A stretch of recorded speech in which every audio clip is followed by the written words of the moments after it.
last but not the least, Capricorn. This is a Capricorn Sun, Moon, Rising, and Venus collective reading for the month of April. For your personal reading, kindly send me a message. Kamusta mga Capricorn? Kamusta? Anong meron? Anong bago? Anong paulit-ulit na ginagawa?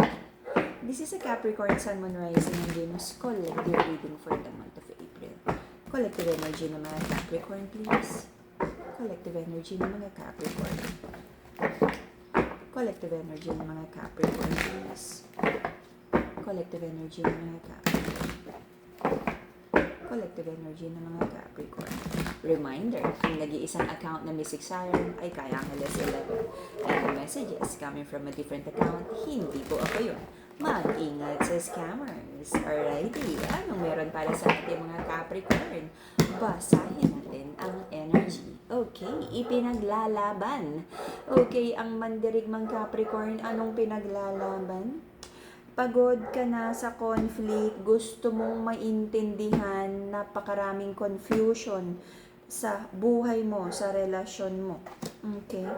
Sabi mo, gusto mo naman tong person na to, love mo naman siya, but napakaraming disagreements. Para sa'yo, gusto mong magkaroon ng desisyon na magkasundo kayo for you to meet each other halfway. Okay? Sabi ng masculine sa connection na to, kung ano man daw yung mga nangyari in the past, i-heal nyo na yung sitwasyon, ayusin, forgive, and forget. Okay? Find the balance, no? Minsan kasi ang toxic nung lagi na lang sinasabing forgive and forget, kalimutan ko anong nangyari. Makakalimutan lang ang nangyari kung nagkaroon na ng change behavior, not just apology. Okay? There's a feminine in this connection na nag-hold back na ng offer of love. Ino-observe niya yung masculine kung nagbabait na ba talaga. Dear Ate Charo. Sobra-sobra nang nasaktan ang ating feminine sa connection na to. Okay. Capricorn energy. Gusto mo ng victory sa relationship na to. Maayos na. Magkaroon na ng forgiveness para makafocus ka na ulit sa kapirahan kabuhayan. It feels like, sabi ng masculine, binabag siya ng kanyang feminine na parang inaaway siya lagi, hindi siya makafocus sa trabaho or negosyo. Okay? Nagkaroon ng mga burden, napakaraming bill, napakaraming bayarin, meron kang hinahanap na stability, abundance about this sa buhay mo. Pero sabi mo walang problema kasi ang dami mo na rin namang pinagdaanan. Mabibuild mo yan kung ano man yan. Okay? Kaya lang, alam mo, especially sa side ng masculine, may ugali na napaka-stubborn na parang ayaw niyang makinig, ayaw niyang pinapakailamanan siya, ayaw niyang sinasabihan siya. Though love niya si feminine, kaya lang ayaw niya nung feeling niya na nadidiktahan siya. Okay, feminine? If that's the case, dahan-dahan lang. Baka naman masyado daw, what do you call that? Nang aaway ang ating mga feminine. Okay. So, in the past, nagkaroon ng mga trust issues, may mga pangakong hindi natupad, okay? This is a promise of love na hindi na-deliver, may mga naging maling desisyon, pagkakamali, mistakes sa relationship na to na nagdala ng pagkasira ng relasyon na to. Maraming sabihin natin na non-negotiable na nangyari. Kiss, kumbaga, okay? But it feels like pinipilit nyo namang ayusin, pagbigyan, unawain ang bawat isa. Sabi ng feminine sa connection na to, Lord, i-reveal mo na sa akin kung meron pang mga kalokohan ang masculine na to. Sabi ng feminine, pagod na siya sa conflict. Sabi din ng masculine, ayaw na niya nang inaaway siya ni feminine. But masculine, bakit ka nga ba inaaway? Okay? Tanggalin yung dahilan ng pag-aaway para walang away. Okay? Sabi ng ating mga Capricorn, may mga sadness. Okay? Sadness sa sitwasyon na to. Sabi ng feminine, nakakalungkot, no? Gusto niyang i-heart to heart talk si masculine, pero parang ang hirap kausapin because hindi niya makuha yung truth. Lagi na lang paikot-ikot yung storya, sugar-coated. Hindi, ramdam niya feminine na hindi nagsasabi ng full truth or hindi nagdi-disclose kung ano ba talaga yung nararamdaman, kung anong nangyari. Mahirap daw paaminin. Saan ka nga ba nakakita ng umaamin? Okay, so sabi ng masculine sa connection nito, nakikita naman niya si feminine as his official person, long term, at it feels like feminine, marami kang inunawa, pinagbigyan na ugali sa masculine na to. At para sa kanya, kaya siya nag-i-stay sa'yo kasi you are very forgiving, okay? Yun yung dahilan niya. Dito ako mag-i-stay kay feminine kasi ang dami ko kayang nagawa dito, forgiving to. Okay? So hanggang kailan ka magiging forgiving? Kaya talaga maganda, no? Sa una pa lang, kapag non-negotiable for you, nasaktan ka, sabihin mo na. At panindigan mo kung X. Kung hindi ka payag, hindi ka payag. Bitiwan mo kung hindi mo gusto yung ginagawa ng person na to. Because itong sitwasyon na to, it feels like the masculine, kaya ka pinipili. Kasi ikaw yung taong nagpapasensya at nagbibigay ng multiple chances sa kanya.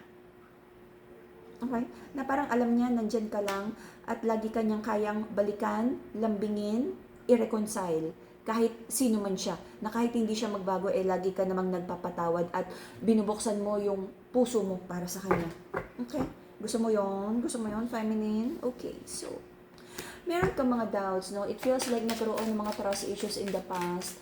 The feminine is thinking na parang tapos na ba sa paglalaro ang masculine? Because isa yon sa mga non-negotiables mo. Pag nahuli mo na naman to, mukhang magtutuos na naman kayo. Naiintindihan naman ni feminine, no, na parang it takes work and, effort for the masculine na talagang tanggalin ang mga bad habits or yung toxicity sa relationship na to. Okay? But marami kang kailangang i-prove sa feminine, masculine. Okay? So, ang tanong, nagbago na ba?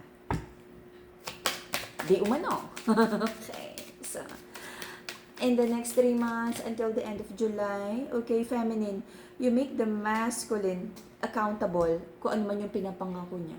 Pag nag-usap kayo, pag bumabalik siya, sabihin mo, pinangako mo yan, panghahawakan ko yan, okay? I'm holding on to that promise na hindi mo nagagawin, na hindi mo nakakausapin, na ibablock mo na, natitigilan mo na yan third party, titigilan mo na yan yung pagiging overly friendly sa feminine friends, sa pagiging flirtatious, kung ano man yung mga napagtatalunan, okay? Yung mga secrets, tatanggalin na, mag-uusap ng maayos, aayusin to, bibigyan ng enough time ang relationship. Okay? Kung ano man yung pag-uusap nyo, make the masculine accountable sa mga pangako niya. Make him realize na nakinig ka at natatandaan mo at umaasa ka na tutupad siya. Okay? Because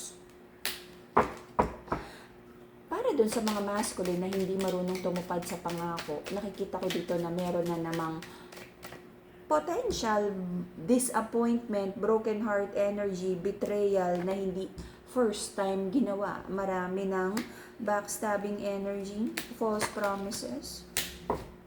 And it feels like kung sino yung masasaktan sa relasyon na to, pipiliin niyang to emotionally detach at lumayo muna. Iisipin ng feminine sa connection na to na parang sinayang niya yung precious time, ininvest niya na oras, pagmamahal, pagtitiwala sa masculine. At maaaring maisip ng feminine na parang hindi naman pinapahalagahan ni masculine yung mga binibigay niyang love for this connection. Lagi na lang daw may lies, lagi na lang daw may broken promises. So feminine, kapag kinausap mo na siya, nag-usap na kayo at nag-promise siya at hindi na naman niya ginawa, accountable si masculine, okay? At responsible siya dapat sa kung ano man yung pain and damages na nagawa niya sa relationship. Ngayon, nasa sayo to feminine kung ilang chances pa yung kaya mong ibigay kay masculine. For some of you, taon na to. For some of you, bago lang. Kayo na ang makakapag-define kung bibigyan mo pa ng chance to feminine or last na talaga, ultimatum na to. Okay? Alam mo, aside from the relationship, kahit gaano mo pa vinavalue tong relationship na to, marami pa namang ibang bagay na mahalaga, like kabuhayan, kaperahan, personal growth, mag-aaral ka ba ulit? May bagong skills, okay?